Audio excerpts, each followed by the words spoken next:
For those of you on YouTube, my apologies. You're going to get a little repeat of the preceding announcement before we get to the action, but it's important information. You might not mind hearing it again. All right, welcome, and so happy to see you here for day one, first day of the Violympic Trials 2021. Couldn't be happier to see you here, to be here with you.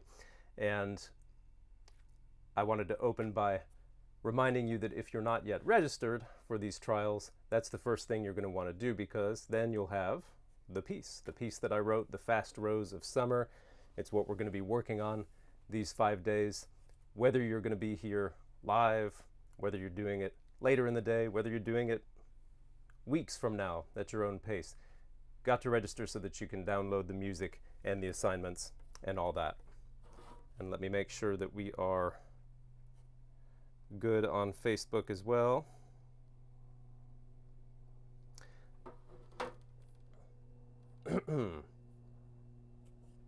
Looks like it to me. My hopes are high. So that link is in the YouTube description, and if you're joining from the Nate's Violin Practice Room Facebook community, which is where the community really lives and chats and interacts and all that, then there will be links all over the place there. All right. I'm seeing chat in YouTube. I'm seeing chat in Facebook. Reminder that I've got eyes and ears on the ground to alert me to common questions, but with the chat going fast and furious, I really won't be able to see the things that you say live. So chat with each other. If important questions keep coming up, my operations manager will let me know. So wonderful. Let's get to the action. And our piece is called The Fast Rose of Summer. And my challenge to you this week is to learn this piece in 5 days and then to record it over the weekend. So it's a 1-week project, really, to take this brand new piece of music that I know you just got today, and a week from now to be able to look back and say, not only did I learn this, but I recorded it, and all in 1 week with a whole bunch of, there are going to be things in here that I know you haven't done before, no matter how experienced, or shall I say, at least you haven't put the ingredients together quite in this way before. And for some of you, it may be quite a lot of new material, new techniques, and all of that. I want to put your mind at ease, because this piece, as with my teaching methods in general, is flexible. And if you have registered and downloaded your materials, you can see that there are already a number of modifications that I suggest. Because what I want you to feel this week is that you're taking on new challenges, but not taking on the entire world, right? Because no one can do that in just 1 week. You know, learn 25 new techniques and put them all together into a recording. So I'm going to be talking about that over and over this week. How many challenges and how fast? That's going to be one of the keys to our work this week. And the other I call practice makes performance. And I take that name from my overall approach to teaching. It's what I teach in my high-level Virtuoso Master course, and it's really what I live myself every day in the practice room. Of course, comes from that saying, practice makes perfect. If you've done any practicing, you know that's not really true. Because as much as we might like to play and perform perfectly, it doesn't ever quite happen that way. So I say practice makes performance, or in other words, you're going to perform how you practice. That's in an ideal world, right? Because as we all know, we've done lots of hard work, lots of practicing. It doesn't always seem to pay off when it counts, right? You get nervous, circumstances interfere. So there is a way to practice, though, that translates to the stage or to playing in front of the camera, translates to performance. And that's the way that I'm going to be helping us work this week. Practice makes performance method. So let's take a look at the piece. And once we've gotten that overview, I'm going to take you through the assignments for day 1. And I'll speak a little bit about those later, of course. These assignments are suggested. You can follow my suggested program exactly. You can take the things that appeal to you. But if you follow the 5 days worth of daily assignments that I've laid out, you're going to get your hands around every part of this piece. So, first thing to know is that I've thrown a little wrench right in the beginning, and that is scordatura, right? An alternative tuning of the strings. So, if you wanted to take my A, here it is. Got that morning coffee bow stroke a little bit, right? Of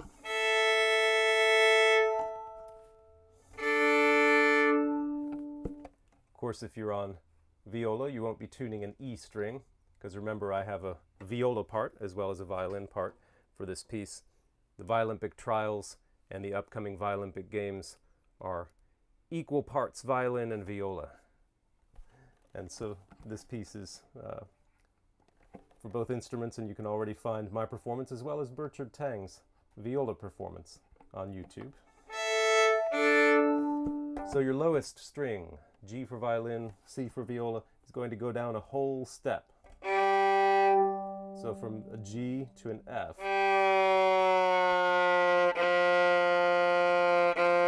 And here's where I'm especially grateful for those smooth geared pegs that I've got. These Whitner pegs. They make this stuff easy. But no matter what your peg. Now how to tune this, it's a little subjective, isn't it? This is sounding a little high to me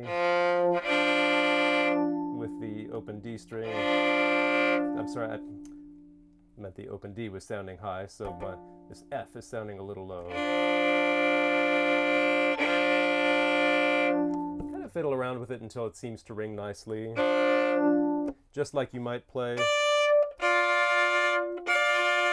an octave up.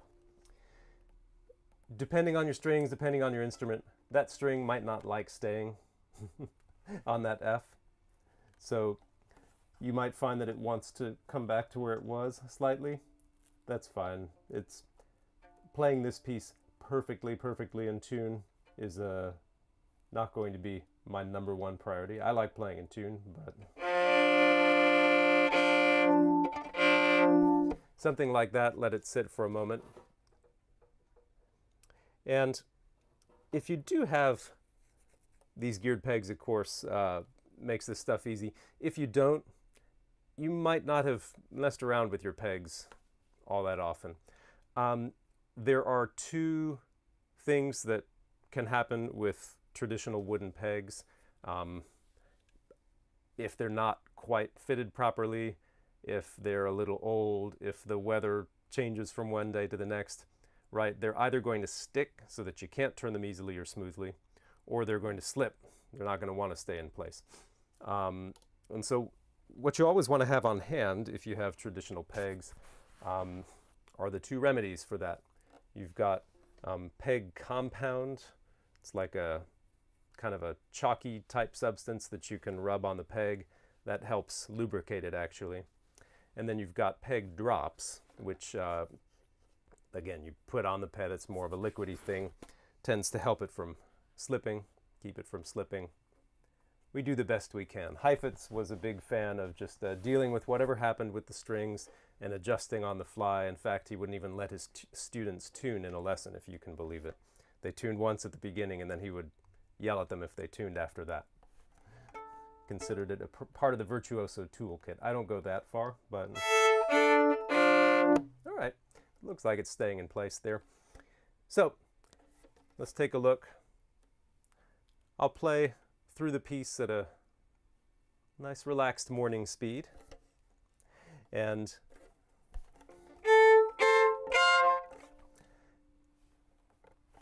explore the sounds of this scordatura a bit.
Fast Rose of Summer, and of course I can't, since I compose so seldom, I need to sort of buttress my creations with puns and cheap jokes. So if any of you are familiar with the piece The Last Rose of Summer, just based on a traditional song of the same name, that's by Ernst, who was a disciple of Paganini, wrote some really hard stuff.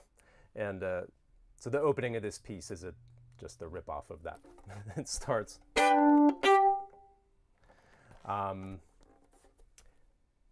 the rose, just for those curious, refer to tone rose. And in the mid-20th century, well, early to mid-20th century, classical music almost stopped in its tracks because a lot of composers felt that the only path forward was in this sort of new way of composing, using a row of all 12 tones, the 12 half steps that make up an octave. So they felt that by arranging the tones just so that none of them repeated, you could therefore produce new or valid compositions, and that way you could turn the rows upside down and backwards and all that. I was not going to write a 12-tone piece, a piece based only on rows, but I did throw some in where it says the Rose of Summer. You'll notice that, unless I really screwed up, in each measure, every half step in the scale is used only once. And so every measure is a different row, but they do all follow the format in the various octaves. So there are your rows, and let's get to the assignment that I set for you. I want to say once again that the version that you record at the end of your week, on the weekend if you're doing this live and on schedule with everyone, the version you record may not be what I just played. Because part of what you're going to look at, especially in the first few days of this week, are how many of these challenges are completely new to you, how many are just a little off the beaten path, and how many are no sweat, done them before, no problem. Challenges for me in preparing this piece, even though I wrote it. Just because I wrote it doesn't mean I can automatically play it.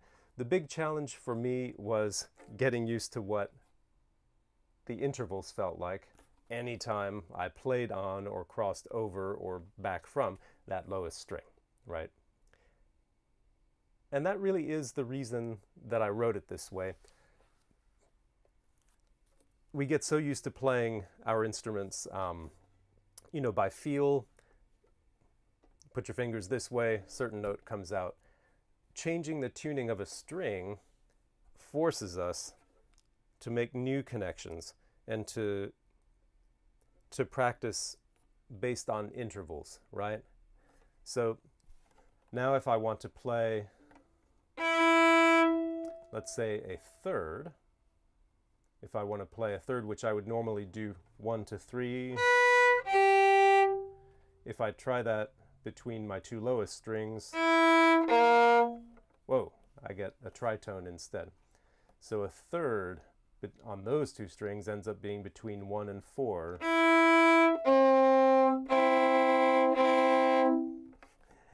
And that really refines my feel of the intervals, and I hope it'll do the same for you. So the assignments for day 1, we've got how many? 1, 2, 3, 4, 5. And my idea with all these assignments is that they're each manageable in just a few minutes. So you can do them all as I set out, you can do the ones that grab you, and you can come back during the week and repeat some of them if you like. So the first is all about the 3 variables. If you want more of a background on that, on my website, I've got an article about, it's called There's No Secret to Great Violin Sound, Only the 3 Variables. The 3 variables are bow speed, bow pressure, and bow contact point, how close you are to the bridge. So in this assignment, you're going to play 10 down bows and 10 up bows at each contact point, starting with 5, which is toward the fingerboard, and ending with 1 close to the bridge. So 5, we can say, is right on that border between the string and the fingerboard out here. 1 is going to be as close to the bridge as you can play while still making some kind of a pure sound. And then 3 right in the middle, 2 and 4 will fill in the gaps. So let's start at contact point 5. We're not interested in any particular dynamic, only a pure tone. So what do I mean by that? Out here at contact point 5, if I just try playing bread and butter bow stroke, yikes, that's not going to work. Out here, I'm going to have to lighten the bow, aren't I? And perhaps use a faster bow.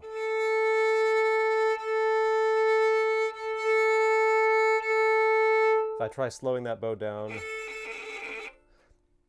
it's going to go out of bounds, right? So it's probably going to be about a piano dynamic, and that's fine. So I'm going to do 10 downs and 10 ups, or I should say you will. Let's do 3 downs and 3 ups together here.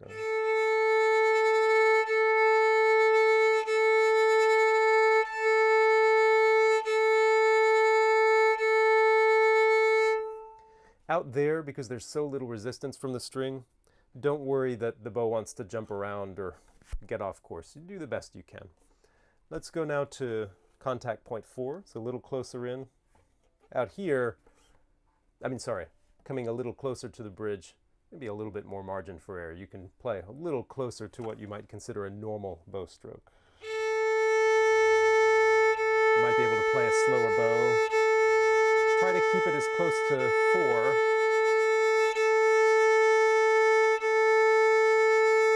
as you can. Moving into 3, now 4 might be the norm for some of you. 3 might be the norm for even more of you.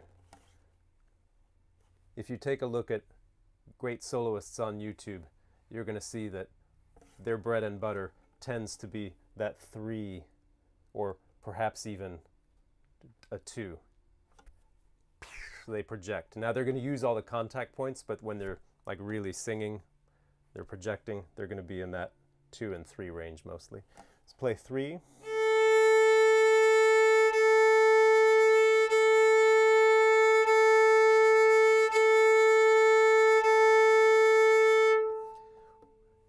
Now you'll notice that if your bow is not straight, right, your contact point is going to change through the bow stroke, right? So this is the reason, by the way, to go after a straight bow, is so that you're in charge of what contact point you're using. Okay, you heard how it's gotten louder as we've come in toward the bridge. 2.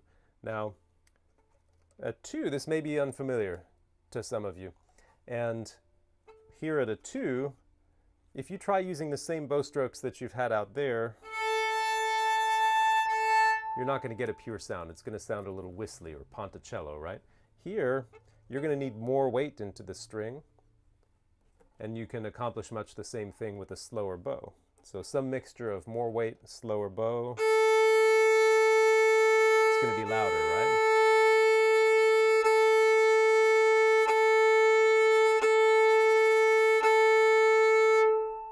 Finally, when we move into 1, we're no longer really going to get louder.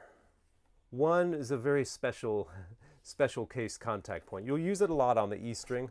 On the other strings, not so much. But still, it's useful to know what do you have to do at contact point 1 to get a pure sound. May not be a really pleasing sound, but it won't be crunchy, or it shouldn't be crunchy or whistly, right? To do so, we're going to need a really slow bow. So I may only do 1 down and 1 up here. And we'll need decent weight. We won't necessarily need more weight than we had at contact point 2. Dramatically slower bow.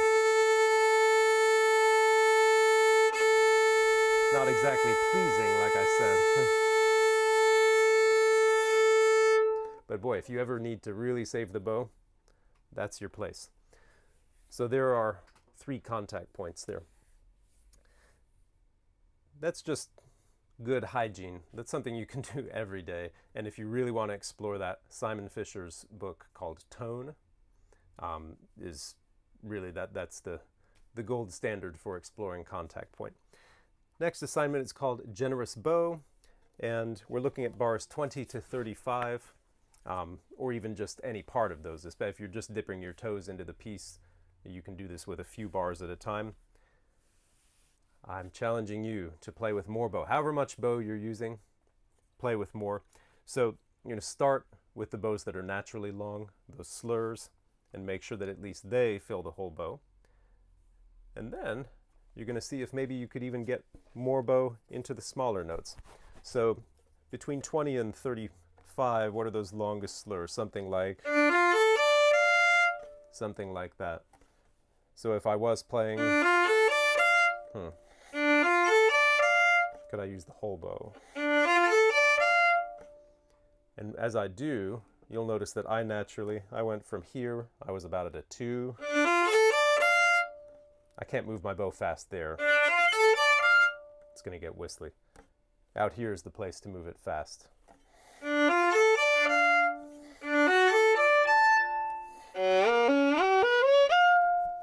By the way, one of the modifications is not going up the lowest string for that bit. So I do it, but don't worry if you don't want to. So that's fine for the long slurs. How about the other notes?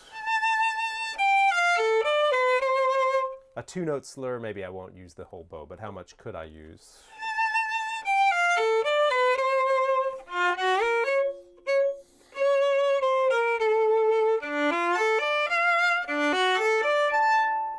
So I've slowed down the tempo to do this, and that's just fine. It's all about getting some freedom in the bow arm. Again, you go on YouTube and you watch soloists.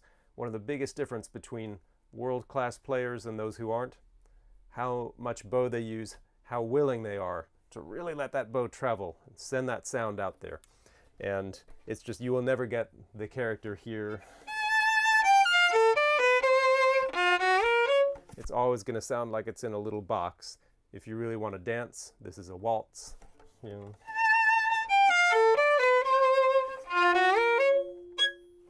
All right.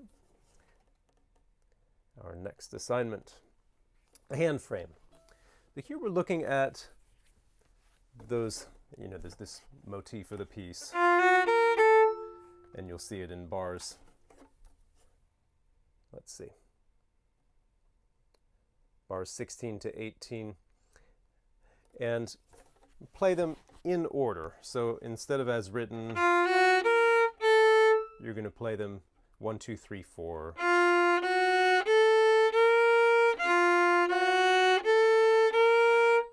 If you feel your thumb or your index finger squeezing to play those notes, see if you can relax those and find a way to get that spacing like that. And now take those fingers off the string, but leave them spaced as they are. And there's your Vulcan salute, right, from Spock. 1 and 2 are paired together. 3 and 4 are paired together. When you put them back on there, can you do it without stretching, but just feeling this relaxed spacing and placing them there? I'm going to up the tempo.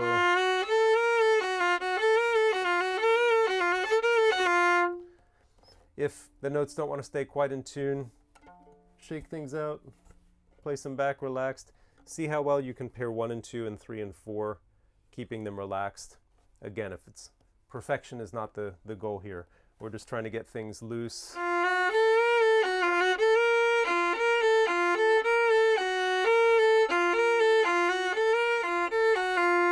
If you can, keep a first finger down the whole time, that's great. Whichever fingers you can keep down, it's that much more likely they'll come back in the same place. But if you can't, no worries there.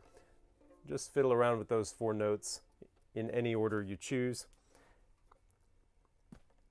What we're talking about here is hand frame, the idea that your hand can stay in one place and your fingers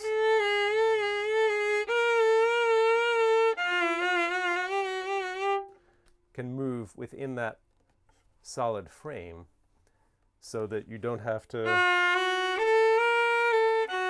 you're not moving the hand around just because one finger's low, another's high. And to expand on that, if you look at bars 20 to 21 and 28 to 29, I want you to play in those 2 octaves. So that's all in 4th position, for example. Bars 20 and 21, the hand doesn't move, right? Now if you go to 28, 29, it's the same notes, an octave up, different string, but again, it's the same finger patterns, the hand still doesn't move. For the moment, stay in position here, don't go down.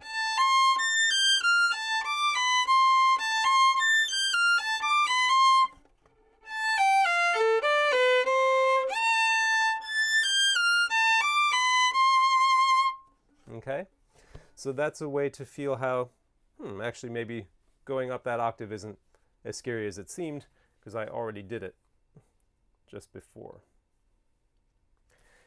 Guide finger shifts. We're almost done with the assignments. This is 4 out of 5. Guide finger shifts. A guide finger shift is probably the very first kind that you ever learned. If you're doing something like first to third position, right? Bread and butter. Maybe I should say bread and water. First to third position, I'm playing 1 to 4.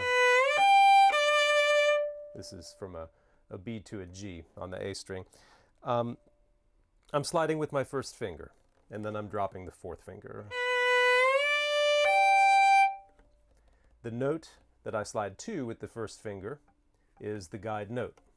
The first finger is the guide finger. So if I slide to the correct guide note and I drop in the frame, then my shift is going to be easy and accurate. The faster I do it, meaning the faster and the later I put that slide, the less you're going to hear it, until it sounds like a shift I could use in performance. So let's look at bar 21. And what I want you to do is to practice hearing the guide note. Now this is a descending shift, same concept, but a descending shift. So I want your first finger already resting on the string the whole time. So bar 21, and then later we're going to look at 78 and 86. Okay, but starting with 21.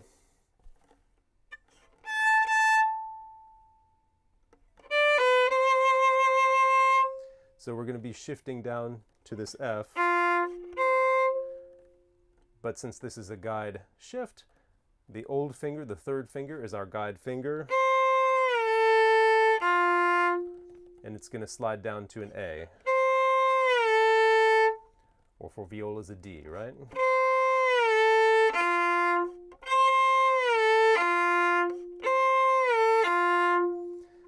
Again, your 1 rests on the string the whole time, so that when the 3 comes to its guide note, it can lift, revealing the proper 1. If you lift and it's not revealing the proper 1, then just repeat and see if you can feel your 1 spacing properly during that slide.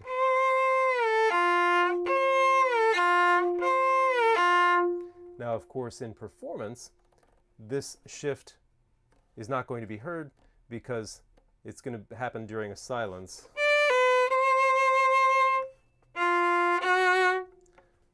Yet I'm still doing the same, that motion, just my bow isn't moving.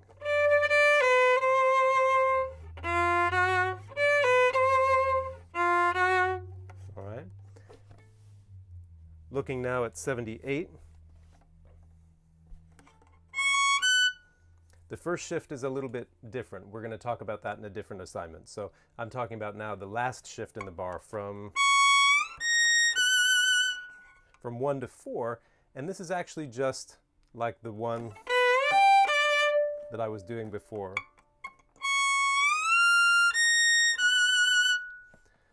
So 1 as the old finger is the guide finger. The guide note for violin is an F. Then I drop the 4. So for viola, that guide note would be a B flat. Or so as you repeat this, you're still listening for that guide note. You're connecting your finger to the string, the slidey finger I mean. You're just speeding up the timing of it, but always so you can hear. Don't worry about getting it fast. Make sure that you can hear the guide note. That's what this is all about. 86 is the same deal. This is the shift in the second half of the bar from 1 to 3. Okay, so on violin, the guide note for the first finger is an A.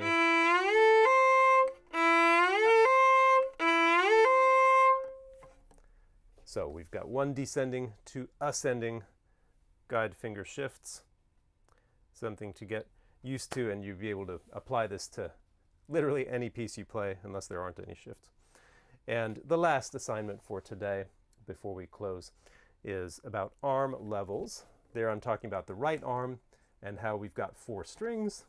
So we've got 4 basic arm levels, right? A lot of people only have about 2. They've got this one, they've got this one, and then everything else is sort of like hunching the violin around and playing. You want this violin to be well supported and stable. Let the arm do the work to get you to the 4 strings. Highest string, mid, mid, lowest. Yeah? E, A, D, G for violin. And you'll see me quite often with this arm up here, and that's why. As long as I'm not hunching my shoulder to do that, I can raise this as high as I want, have it nice and relaxed. Now, we've got the 4 main arm levels. There are an infinite number in between those, aren't there? And so we've got double stop levels. Still can't get used to that. And then we've got everything in between, right? I can play on the E string here, or here, or here. There's a lot of play, right? So that's what we're going to be looking at, because in those rows, for example, and other places in this piece, we want the smoothest possible string crossings. So looking at bars 30 to 35, I'm going to play those slowly, all the notes on the string and connected. Nice thing about playing double stops, actually, is that you can feel like the bow is supported as if it's on rails, as if it's on a train on 2 rails. Okay, so you don't have to press the bow into the strings. It's sitting there nicely, supported on 2 strings. When you go from a single string to that, I want you to feel how all of a sudden that bow doesn't rock quite as much. When you go back to a single string, you can feel a little bit more play. It's a nice feeling to be aware of. So, looking at bars 30 to 35,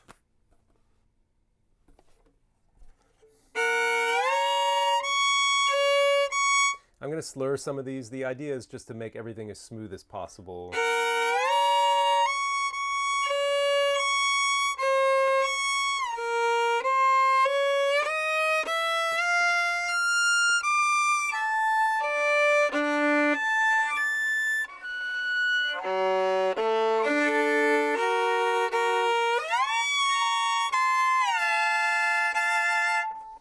You can worry about the notes later.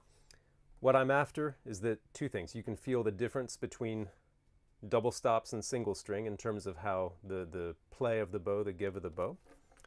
And that you can start feeling your arm leading the way to the new string. So I don't want to cross like the most dramatic motion. No, I want to play on this side of the E string and on the side of the A string that's closer to the E.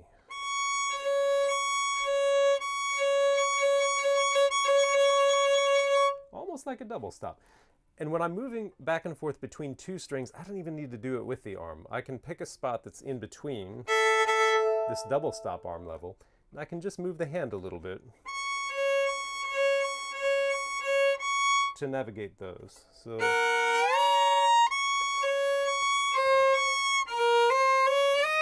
here as well.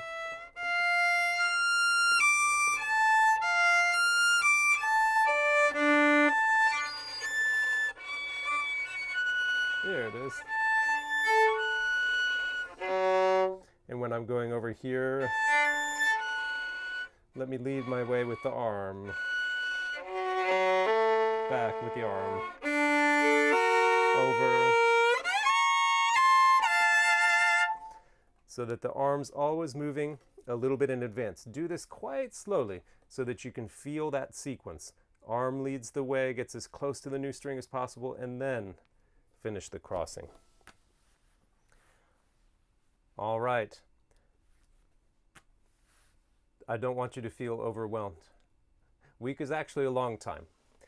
Now you can certainly read through this piece, take stock of the challenges that are in there,